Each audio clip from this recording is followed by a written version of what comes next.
représente la Fédération interprofessionnelle des fruits rouges, président de cette fédération depuis déjà plusieurs années. Et nous participons à cet événement qui est la 6e édition d'une journée d'études sur les blueberries réalisée par la société Smile. Morocco Berry Conference s'appelle l'intitulé de la conférence, Morocco Berry Conference. Donc c'est une 6e édition où l'interprétation a toujours appuyé l'initiative de Madame Siham Zahedi, qui est un peu la personne qui a initié cette activité très intéressante pour le secteur des fruits rouges, essentiellement pour la filière des myrtilles. Donc l'événement se passe chaque année et il réunit un petit peu tous les professionnels de la région EMEA, c'est-à-dire la région Europe-Afrique du Nord. Et donc le Maroc, il a toujours fait partie parce que c'est un grand producteur des fruits rouges et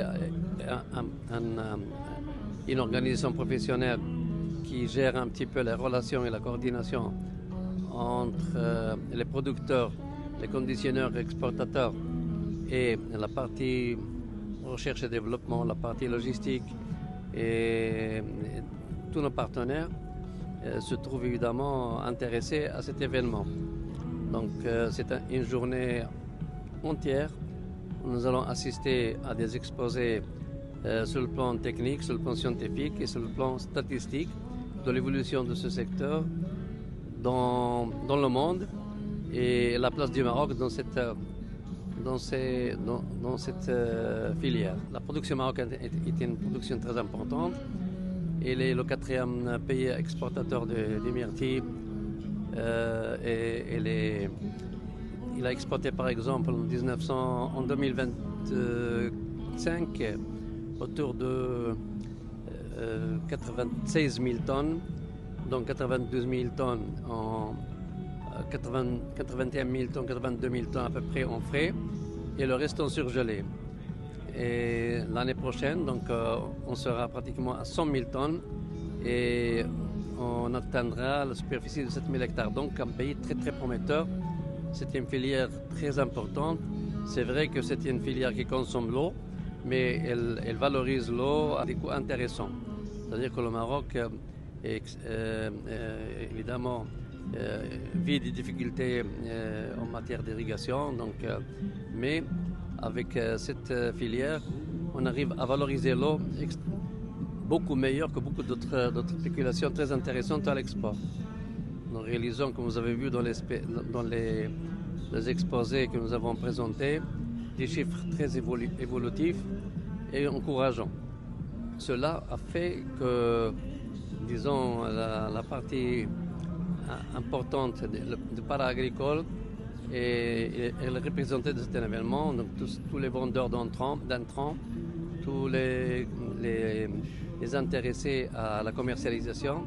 Donc il y a la partie logistique, la partie communication avec les vendeurs d'intrants et donc la partie qui intéresse la commercialisation à l'export. Tout le monde veut avoir une part de production pour la commercialiser selon sa chaîne commerciale.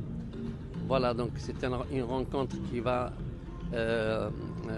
évidemment viser le contact et le relationnel et surtout voir un petit peu sur le plan scientifique quelles sont les entraves et les problèmes et les évolutions techniques en matière de génétique et en matière de la technologie de l'industrie de conditionnement, les différents intrants en fertilisant et en produits de traitement, les problèmes concernant les taxes carbone, toutes les difficultés, les entraves qui sont vécues avec un apport des solutions par chaque partenaire selon son point de vue. Donc voilà, je vous ai fait un peu le résumé des niveaux d'intervention dans cet événement de différentes parties et nous sommes à l'écoute et nous participons avec évidemment des questions et